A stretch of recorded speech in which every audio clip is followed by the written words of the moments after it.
What is up, my friends, my friends, my friends, my friends? Welcome back to the Daily Dose. We are kicking it off with day number 351. Okay, now, let me warn you, not warn you, but how many days are in a year? 365, roughly, right? Well, this Bible reading plan has got 358 days in it, not 356. So, we've got a few more than just 5 days left, but we're almost there, okay? Day 351. We have got the book of Revelation. We're still continuing through the book of Revelation, chapters 4 through 6. And as our devotional reading material today, we have got Psalm number 41. So, with the book of Revelation, there is so much depth and so much imagery and so much confusion, to be honest with you. So many different opinions that I don't even have time to scratch the surface in these Daily Dose videos, right? What we're going to do is pick out a couple of sections of Scripture and just briefly comment on them. I'm not going to be giving a summary of the entire text. This is going to be a very, very kind of high-level view of things. We're not really going to be looking at a whole lot of this in detail just because we don't have the time and there's so much to discuss.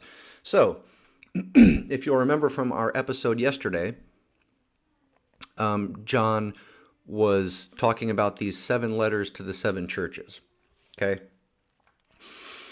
Where we're opening up today is there's a throne in heaven, a throne room, and John gets to see that, right? So I'm going to read the first few verses here, beginning of chapter 4. It says, after this, after this meaning, after what we read about the 7 letters to the churches yesterday, after this I looked, and there before me was a door standing open in heaven, and I heard the voice I had first heard speaking to me like a trumpet, and it said, come up here, and I will show you what must take place after this. Okay? Can you imagine? Right? He's in presumably heaven, right? And he sees this door open, and it doesn't really tell us what he sees through the door, right? But he hears this trumpet-like voice that we talked about yesterday. He hears that, and it's saying, "Come up here. I want to show you something." Right? That must have been crazy, right? Like I can't even imagine. So it says, at once I was in the Spirit. What does that mean? I don't know. I could take that to mean a couple of different things, but I don't know for sure. We don't have time to dwell on that, right? Let me know what you think when it says I was in the Spirit. And there before me was a throne in heaven with someone sitting on it. Interesting. So we see a throne in heaven, and there is someone sitting on it, right? It doesn't say that there was this glowing, mysterious ball of energy sitting on it, right? It's talking about a person sitting on it, right? And I can only assume that this is God. I would assume also, based on what we're going to read, that this may not be Jesus, that this might be God the Father, right? That John is seeing as a someone, as a person sitting on the throne.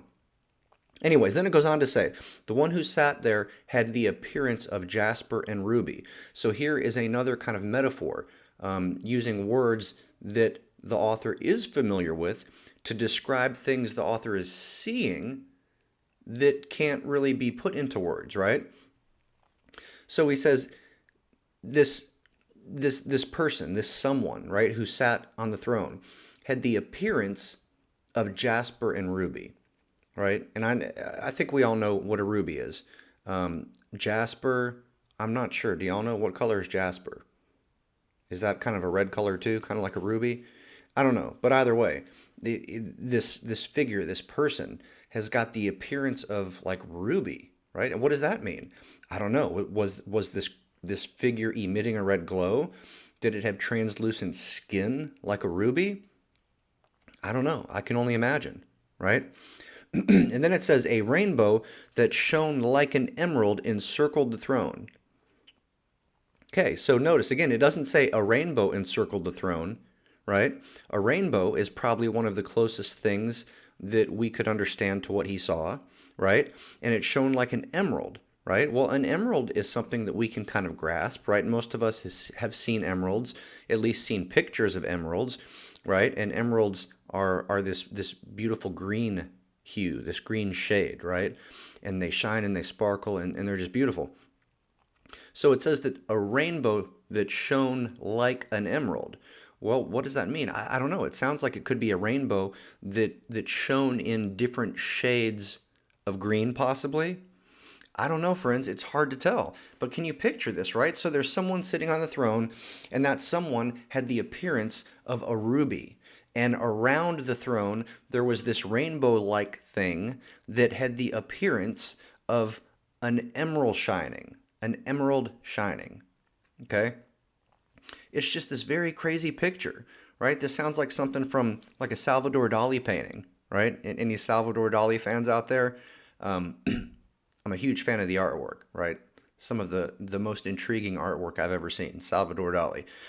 So, anyways, we don't have time to go into too much more detail here, but we do read about 24 elders on other thrones, right, that are sitting there. But I'm going to skip down to the next section, beginning of chapter 5. Now we read about the scroll and the lamb, okay? So after some stuff that we skipped over, John says, "Then I saw in the right hand of him who sat on the throne," right? So the being, the someone who shone like a ruby, right? He sees in the right hand of that person, he sees a scroll, okay? A scroll with writing on both sides, and it was sealed with 7 seals. Have y'all ever seen, like in a movie or an old picture of a scroll that was wound up? A lot of times what they would do is they would seal it with wax, okay? They would get some melted wax. They would pour the melted wax right where the scroll kind of overlapped. They would pour melted wax on there, and then they would take a signet ring or some kind of a recognizable imprint device, and they would stamp it in that wax before the wax had totally hardened. That way, when they removed the stamper thing, right, the wax would bear an emblem. It would bear a symbol or an emblem of either the stamper that the person used, or most likely a signet ring, a ring that had some sort of a obvious emblem or symbol on it that the emperor or the king would use to seal it. That way, whenever the scroll was delivered, the person who was receiving it could see the wax symbol, the wax seal, right, and say, "Oh, this hasn't been opened yet. Okay, well, let me open it." So it was kind of a security thing back in the day. Anyways, this scroll had 7 seals on it. So not just one. There were 7 seals going down this scroll, okay? And then John says, "And I saw a mighty angel proclaiming in a loud voice, 'Who is worthy to break the seals and open the scroll?'" So you got an angel. The angel is standing there, and this angel is basically just shouting, right? In probably a crazy loud voice. Shouting and saying, "Who is worthy to break the seals?" And then it says, "But no one in heaven or on earth or under the earth could open the scroll or even look inside. I wept and wept because no one was found who was worthy to open the scroll or look inside." That seems kind of weird to me, right? I mean, a lot of stuff in this book sounds weird, but I don't understand why he would be weeping, right? We've got the scroll that's being held by presumably God, right? I'm assuming. We got the scroll being held, and there's an angel saying, "Who can open this?" And there's nobody around that can open it, right? Why is John so bent out of shape and weeping and weeping and weeping? Because no one can open the scroll, right? Does John already know something that we don't know? Does John know what's coming? And he wants it to hurry up and happen so that the new heaven and the new earth can come about, right? Like we read at the end of Revelation. I don't know, okay?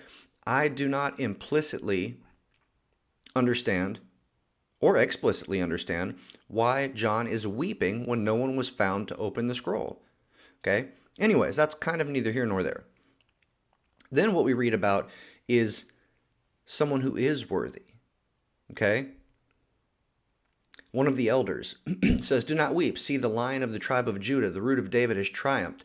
He is able to open the 7 seals." And then John looks. He sees a lamb looking as if it had been slain. Okay? So this is why I'm thinking that the original person, someone that we saw sitting in the throne, wasn't Jesus, because this person is holding the scroll and the angel is saying, "Who can open it?" And then all of a sudden, they're talking about the Lion of the tribe of Judah, and then John sees a lamb, okay? It doesn't tell us that the person on the throne morphed into a lamb, it's making it sound like that person holding the scroll is still on the throne. And then you've got the Lion of the tribe of Judah appearing as a lamb that's kind of over here somewhere, right? So again, I may be way off on that, but that's kind of what it sounded like to me just at first glance. Anyways, we move on to chapter 6, and we read about these seals being broken or opened up. And every time a seal is opened, there's some sort of catastrophic judgment type of a thing that happens, right? Kind of like what went on with the plagues in Egypt, right? Similar type of a thing. So read through this, take a look, and check out these different catastrophic events and things that happen as these seals are opened up. Okay? I'm going to leave it there for right now, but hey, thank you for being here. Thank you for your time, and thank you for your patience. Until we meet again, friends, I'll see y'all tomorrow. Deuces.